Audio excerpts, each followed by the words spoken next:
Hi everybody. So today in this video, I'm going to show you how to make a really great seafood dish.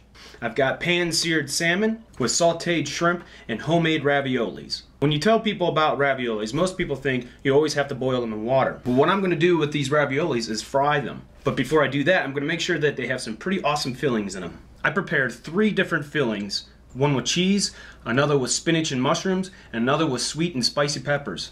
And then to top it off, I drizzle on a combination of roasted garlic with balsamic vinegar and olive oil dressing. So let's get to it. Grab yourself a pan, go ahead and put it on medium-high heat, a little bit of butter, and some extra virgin olive oil. Get a yellow, orange, and red bell pepper. We're going to dice them up. Add a little bit of diced sweet onion. Chop up some garlic nice and fine.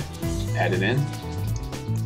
I took 2 dried chilies and with a pestle and mortar, put them in there, and I'm going to grind it up real fine, kind of like making your own chili powder. So be pretty aggressive with it. We want a nice powder. Tap it into the rest. Our pan should be good and hot. The butter and oil. Add all of our peppers, onion, and garlic. Of course, we're going to season with a bit of salt and some ground pepper. Give it a good stir, shake. Be generous when you stir. You just want to soften them up. Add a little bit of diced parsley. Fresh parsley is great. Stir that in there too. Okay, I'm pretty generous with garlic, so what I want to do is make a roasted garlic and oil vinaigrette. So I'm going to slice some garlic cloves real thin, not chopping them up, not dicing them. And with the extra cloves, I'm going to dice those and put them in a separate bowl or ramekin. Alright, our peppers are done. Put them back in the same bowl that you put them in. Another bit of butter, and of course olive oil. And now we're going to take some diced up portobello mushrooms and salt. Pepper, of course, we always want to season. In another bowl, we're going to grab some Italian shredded cheese. It's got Parmesan and everything like that. Equal parts of both that shredded cheese and ricotta. Put it in there. And we're gonna put some more of that diced up parsley, some salt and pepper, as you can see. And with clean hands, of course, get in there and mush it around and mix it all up. Go ahead and add more of that diced sweet onion, the garlic. Add your spinach in. We're gonna want to wilt it down. Add a little bit of extra virgin olive oil. Stir generously. Keep an eye on it. We don't want to turn it into mush. But that's what we're looking for. Go ahead and put it in a different bowl. Notice I'm using the same pan for just about everything I'm doing here. Now I'm preparing it for some roasted garlic and olive oil. We're going to need about a 1/4 cup. And we're going to take that sliced garlic, put it in there at a low heat. We just want it to simmer. Add a little bit of onion, of course. Now I took 2 eggs here. And what I'm doing is separating the white from the yolk, and I need the white of the egg. And I'm going to show you what to do next. Okay, get a baking tray, put some flour on it. And these are pasta sheets you can buy in your produce section. Great for making wontons and things like that. So what we want to do is get like a little teaspoon or 2 of each one of our fillings. And with that egg wash, we want to brush on the edges. It's going to be kind of like glue. So be generous with that. Put the other sheet on top. So you need 2 of them in order to make one of these raviolis.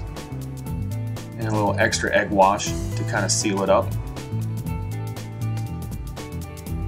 I have a little pastry wheel here. I'm going to make pretty little edges. And I'm going to do the same thing with the cheese and of course the mushrooms, as you're about to see. Egg wash again, seal it up, and put it on that baking tray to set until you're ready for the next step. Same thing with the spinach and mushrooms. It takes a little patience, but it's worth it. Alright, we got our roasted garlic and olive oil. Go ahead and put that in a little squirt container here. And an equal amount of the oil, we're going to add the same in balsamic vinegar. Screw the cap on and give it a good shake. Alright, with a cast iron pan, medium-high heat again, some vegetable oil, about 1/3 of the way full of the pan. And once it's ready and hot, add our raviolis. Take that same saute pan, put it on about a medium heat, olive oil.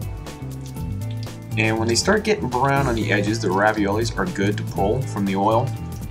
You want the oil to be about 375. That way you're not burning and it's not cooking too slow. Alright, we're going to place our salmon fillet in the pan. Some pepper. And of course, salt. You always want to season. You don't want bland food. And I like a little bit of lemon juice. Just squirt it on top. You can use fresh lemon, or like I use there in a little container. Check on your raviolis. Look at the salmon. Seafood cooks pretty quick. And I'm keeping the raviolis in the oven for 200 degrees to keep them warm. Flip the salmon, add some more lemon juice. And let's go ahead and add our shrimp in the same pan with the salmon. And I'm going to season it with a little bit of Old Bay here in a minute. Keep flipping them, turn them with some tongs. There's our Old Bay. A little bit of extra virgin olive oil on top of that. Just keep them wet so they don't stick. Salmon's done, pull it, put it on a plate separate, let it rest. And spread our shrimp out, keep flipping them. They don't take long to cook, so let's not make them chewy. A little bit of lemon juice. Shake them up a bit, keep looking at them. I'm going to toast them a little bit. Splash of some white wine to deglaze the pan. And we're just about done. My favorite part, plating. So I got one of each ravioli, the spinach, the cheese, and the pepper. Place them up. And I cut the salmon fillet in half. Place it on top, of course, our shrimp. Looks good already. Try to figure out the way I want it to look, so that looks a little bit better for me. Take our vinegar and olive oil with the roasted garlic. Generous, squirt it on top there. And I'm going to go ahead and add a little bit of that variety of bell peppers just to garnish it on top. Once again, thanks for watching my videos. Looking forward to making the next one. Please check me out on Facebook, and until next time, take care and happy cooking.